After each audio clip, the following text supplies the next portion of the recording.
사람은 학원의 쌤이다.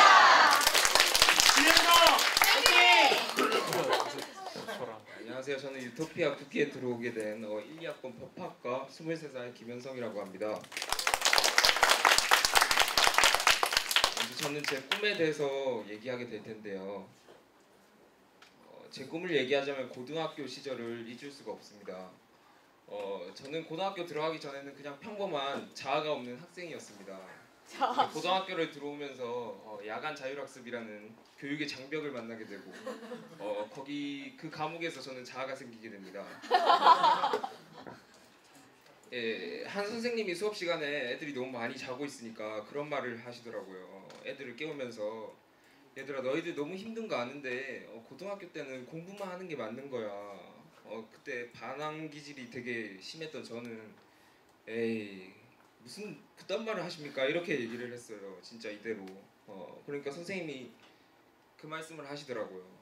너희들이 우리한테 반항하고 싶은 건 알겠는데 크고 나면 다 어른들 말씀이 맞더라. 저는 그 당시에 제일 싫어하는 게 어른들이었습니다. 그래서 그 선생님과 맞서 싸웠습니다. 마치 필연적인 것처럼. 그렇게 싸우다 보니까 친구들이 말리더라고요. 저를.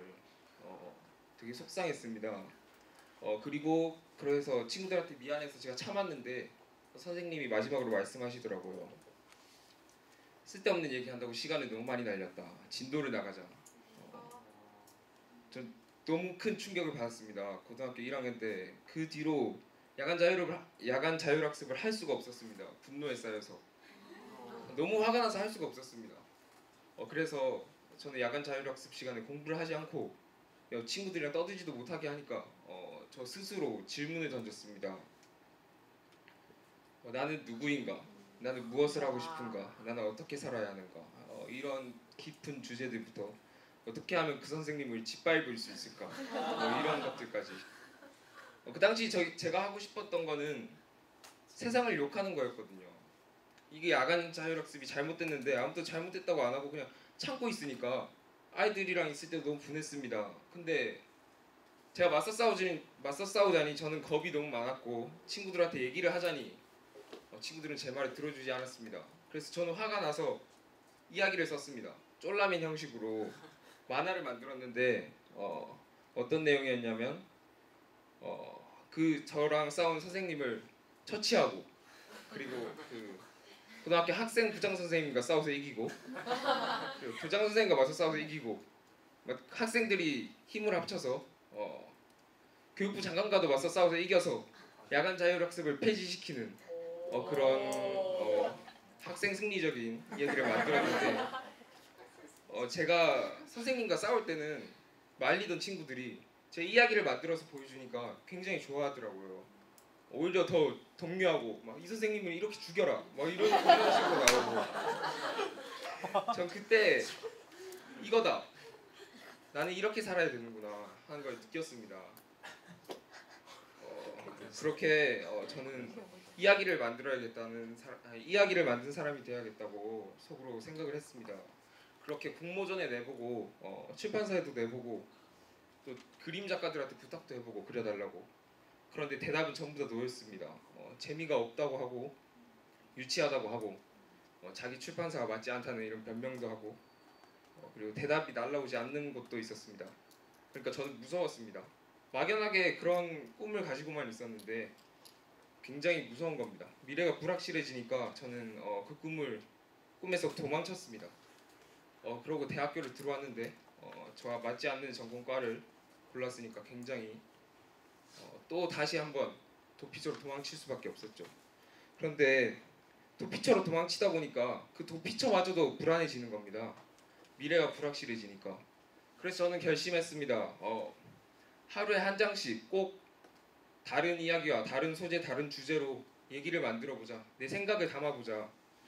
지금 이거 보시면 이거는 제가 군대에서는 컴퓨터를 쓰지 못하니까 공책으로 하루에 한 권씩 썼는데 8권이니까 한 600, 700페이지 정도 될 겁니다. 여기에는 다 다른 이야기들이 담겨 있습니다. 제가 이걸 쓰면서 느낀 건데 영감은 떠오르는 것이 아니라 떠올리는 것이라는 겁니다. 저는 영감을 떠오른다고 자유분방하고 그런 걸 굉장히 좋아하지 않습니다. 철저한 노력을 통해서 영감이 떠오르는 것이고 영감은 떠오르는 것이 아니라 노력으로 인해서 만들어지는 거라고 생각을 합니다. 저는 이런 노력을 하고 있는데 이걸 해서 뭘 하고 싶으냐? 제가 가장 좋아하는 두 작품입니다. 하나는 베르나르 작가의 신이라는 작품이고 하나는 크리스토퍼 놀란의 다크나이트라는 작품이죠. 이 두 가지에는 공통점이 하나 있습니다. 가치관을 파괴하고 대중적이라는 겁니다. 신이라는 책은 신이 얼마나 초라할 수 있는지, 신이 얼마나 위대할 수 있는지, 그걸 통해서 우리가 얼마나 위대할 수 있는지를 보여주는 책이고, 다크나이트는 고뇌하는 영웅이죠. 다크나이트랑 반대로 보면 어메이징 스파이더맨 1편을 보시면 스파이더맨이 여자친구의 부모님이 죽기 전에 약속을 합니다. 여자친구를 만나지 않겠다고. 그렇게 스파이더맨이 약속을 하고 나서 한 3분간 고뇌를 합니다. 괴롭고 그리워하고 고통스럽고 그러다가 3분 뒤에 여자친구한테 갑니다. 그러면서 하는 말이 있습니다. 약속은 깨라고 있는 것이. 저는 이런 영웅한테 맡길 수가 없습니다, 세상을. 그래서 제가 다크나이트를 좋아하는 거고요. 이렇게 가치관을 파괴하는데 더 중요한 것은 대중성입니다. 분명히 훌륭한 책들이나 어려운 예술, 미술, 음악, 복잡한 음악들도 가치관을 파괴할 수는 있습니다. 충분히 영감을 줄 수 있습니다. 그런데 가장 필요한 중학생, 고등학생 아이들이 그걸 보지는 않죠. 그걸 보지는 않습니다. 그래서 제가 다크나이트를 처음 봤을 때 저는 가슴이 설레었고 제가 왜 설레는지 몰랐습니다. 그래서 계속 찾았습니다. 연구하고 이게 무슨 상관이 있나? 내 가슴을 왜 이렇게 뛰게 하는가? 그렇게 찾다 보니까 많은 책들을 읽고 많은 생각들을 하게 되고 그게 지금까지 제가 한 건 없지만 지금까지 저를 이끌어갔다고 생각합니다. 이게 앞으로도 저를 이끌 원동력이 될 거고요. 제가 하고자 하는 작품들이 바로 이런 겁니다. 가장 대중적인 형태의 예술로 사람들의 생각을 깨게 하는 것이죠. 저는 이런 원대한 꿈이 있고 제 생각을 통해서 또 다른 생각들이 태어날 수 있다고 생각합니다. 이렇게 장황하게 제 꿈을 설명했는데 솔직히 말씀드리자면 저는 꿈을 얘기하는 게 너무 창피합니다. 지금도 하루에 한 장씩 쓰고 있기는 하지만 제가 만들고자 하는 이야기에 노력을 하고 있지는 하지만 최선을 다하지 않는다는 게 저 스스로도 알고 있습니다. 그래서 이 이그나이트를 말하면서도 작성하면서도 되게 고민을 많이 했습니다. 이걸 얘기를 해야 되나? 차라리 다른 주제로 하는 게 좋지 않을까? 그런데 이 이야기를 빼고 나니까 저를 말할 수가 없더라고요. 그래서 저는 마지막으로 지금 제가 내뱉은 말들이 나중에 창피하지 않도록 더 열심히 하는 사람이 되고자 하면서 이 이그나이트를 마치도록 하겠습니다. 감사합니다.